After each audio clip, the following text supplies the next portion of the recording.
Welcome to the show, guys. We got a lot to talk about today, including the Twitter war that's going on in regards to my comments about Cooper Kupp and everybody being wrong about him this season. Going to be addressing that here today, so very important to talk about what's going on social in the fantasy football industry and how everybody is wrong. We're going to talk about that, how Twitter is now blown up about the counselor's comments. We're going to talk about that, and I'm going to address it, so that's very important. Secondly, we're also going to talk about the optimal plays at each position, giving you guys the guys to start this week based on the position, right? The best quarterbacks, the best running backs, the best tight ends. Going to address that so you guys are fully prepared. Now, week 11 is huge for a lot of people who have to win the week, so we're going to be going over that as well.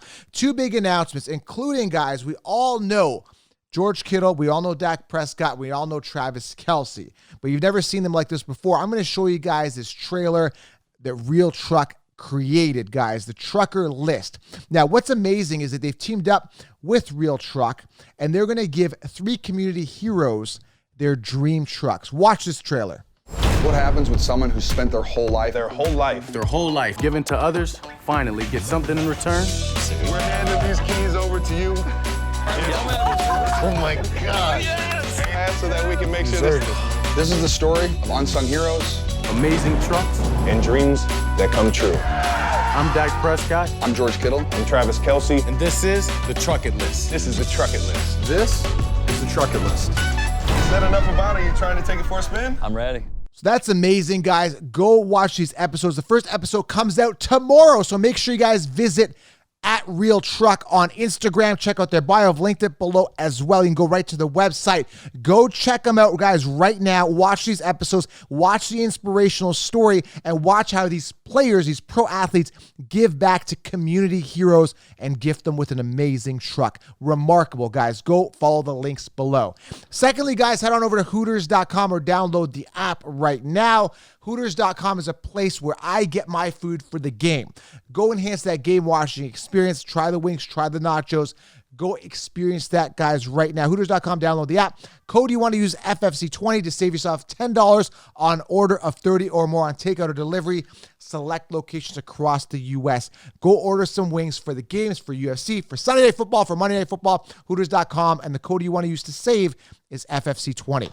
All right, so let's talk about this, guys. The first thing I want to talk about is what's going on here with Twitter. Now, I'm going to pull up my phone here, and there's a lot going on. So this all started simply, guys, it all started when I did a post about Cooper Kupp. Now, Cooper Kupp went down with injuries on IR right now. We all know it. You guys all know it. I know it. And I kind of projected it. Now, he went down with an injury. Now, everybody's kind of misinterpreting this as I'm celebrating an injury. And that's what the haters want to do. They want to make me look like the bad guy when they're the bad guys for lying to you. How did they lie to you? Well, what happens every year is that top finishers finish on top, right? Cooper Kupp, Jonathan Taylor. The year after, it's very likely, probability and law of averages state, it's very unlikely they'll finish on top again. So I project 16-round draft solution, and my content projects a decline for guys that finished on top. I project that. I anticipate that because historically it happens every year. The last time a player finished on top 2 years in a row was running back Priest Holmes in 2002, 2003. So it's very highly unlikely that Cooper Kupp was going to finish with those numbers. What factors in a regression? Injury factors in a possible regression because law of averages state, what goes up must come down. You have different team. You have Super Bowl hangover. You have quarterbacks possibly getting injured. You have different variables. You have different offenses. You have different O-line men. You have different defensive players. You have so many different variables. Defenses plan around, watching a full year of tape on you, having your pinnacle year, and they're going to do everything they can to stop that. Now, you could say that Cooper Kupp was on pace for that. That's great. That's fine. He was. But injury and the law of averages kicked in and he got hurt. Am I celebrating the injury? No. But what I am celebrating is being right and being accurate and everybody else being wrong. Meaning that I did factor in those injuries and that exactly happened. So I took a video and I stated that, calling out the sheep, and now Twitter is blown up. And I mean, the comments are absolutely insane. You gotta go read this stuff. So just simply go to my FF Counselor 1 on Twitter, and you could see the video that's up there where I'm saying, Cooper Kupp, I was right about Cooper Kupp. And the comments are actually kind of comical. I find this kind of comical. And, victory lap, big injury at Taylor's oldest time. this guy, counselor needs counseling. There, what else can we do to get you to quit? To me, you are trash. People sending me cards. Now, there is a couple people that, obviously, the lions of the group are saying, preach it, brother. Congrats, stick to your guns. I apologize to absolutely nobody. It's the Kashifs that should be apologizing, and they're reversing the narrative so that I apologize. So it's actually pretty funny, to see that, the sheep definitely outnumber the lion here, and that's fine. That's fine. But a lot of people got in on it, guys from the NFL fantasy and, different sites that do fantasy are diving in here, and because they know they're wrong, and that's the bottom line. So, yeah, it's actually pretty funny. So FF Counselor 1 Twitter, go check it out. Go jump into the comments. It's pretty comical. So again, there's no apology. You guys should apologize for being wrong. Everybody was wrong because everybody told you Cooper Kupp as the number 1 wide receiver. How'd that turn out for you? So there you go. All right, let's talk about the optimal players at the quarterback position. Starting off with the, Josh Allen, right? Mid-range matchup. Do you start him? Yes. Now, when you look at quarterback, make sure you guys start your starters, the guys that have been consistent. Justin Fields, if you got him, he's had 4 consistent games. Start him, right? So quarterbacks to start this week, Josh Allen, Lamar Jackson. Now, they've got mid-range matchups, not completely optimal, but they've got mid-range matchups. I still would not sit him. Pat Mahomes got to be started. He's got an 11th hardest first position. You still got to start him. Jalen Hurts, you got to start him. Justin Fields, great matchup versus Atlanta. Justin Herbert, who's been mediocre at best, has actually a really good matchup versus KC. Definitely want to start him. Joe Burrow, Dak Prescott, Aaron Rodgers coming off a good week with him and Christian Watson now finally gelling. Optimal matchup versus Tennessee. Jimmy Garoppolo, Russell Wilson versus Vegas. Good matchup. And Daniel Jones. Those are some optimal matchups at the quarterback position. You definitely want to start all the guys I mentioned. Like I said, guys that have it in tough, a couple guys here, which again, we're not talking too much of tough matchups, but you got to still consider, and again, Pat Mahomes, 11th hardest, Jalen Hurts, 12th hardest versus position. They've got tough matchups, but you still want to start them because they've been consistent. Okay, guys? Those are your optimal plays at the quarterback position. Moving on to the running back position, the optimal plays at the running back position. Antonio Gibson, Brian Robinson, both had safe weeks last week. Easy matchup versus Houston. Definitely want to start them.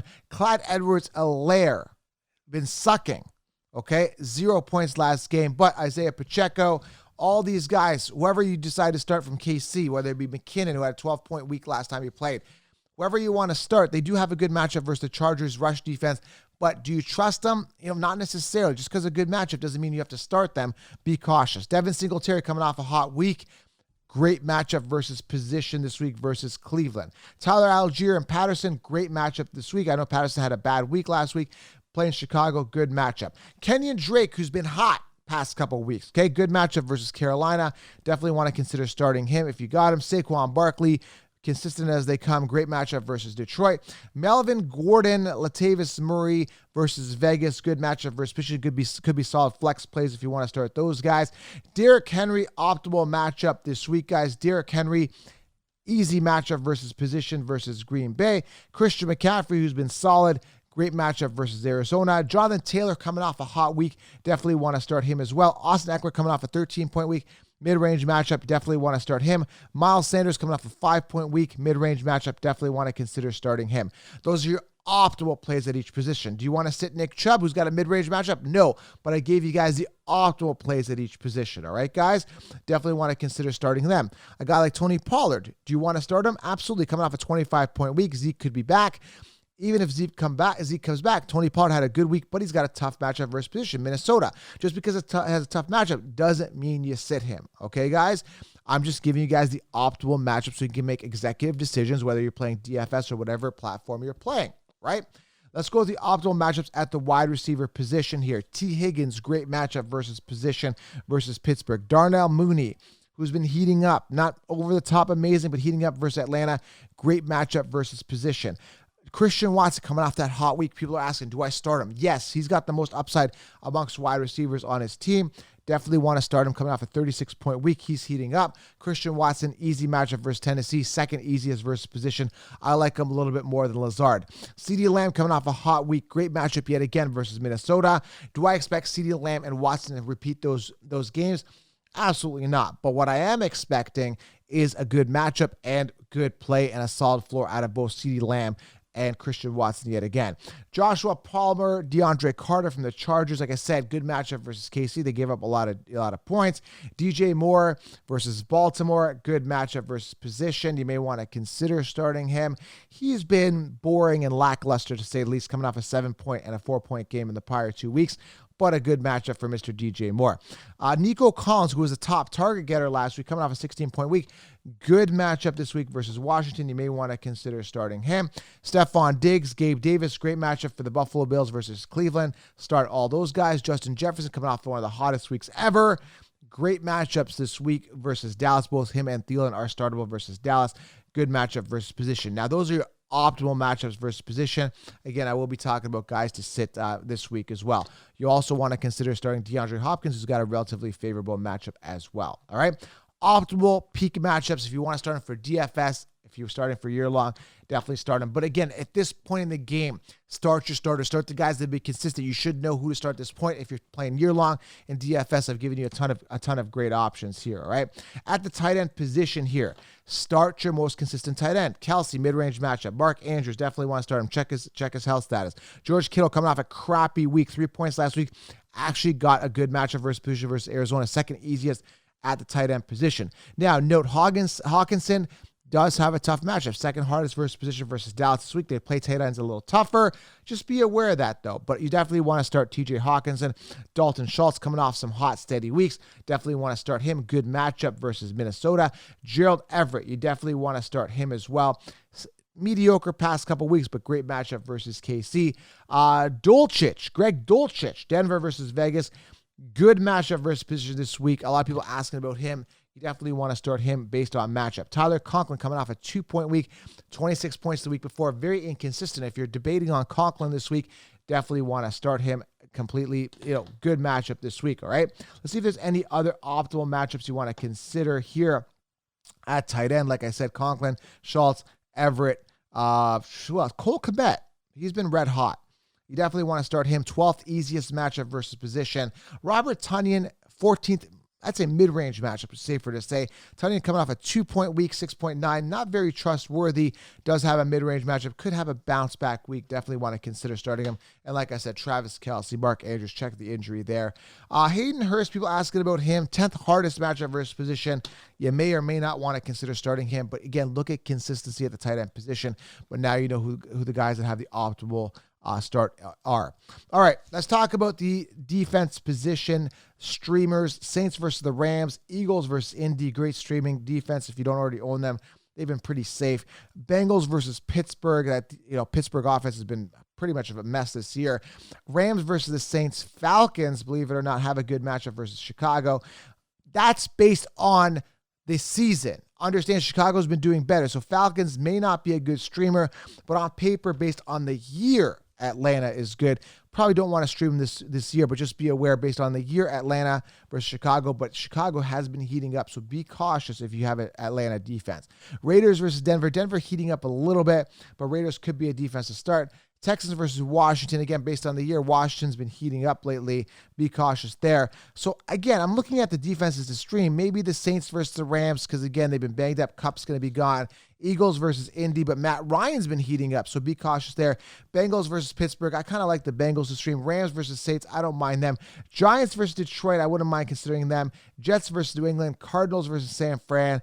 And Ravens versus Carolina. Again, this is kind of based on matchup, but it's kind of on the entire year, so make educated decisions when you're starting your defenses as well.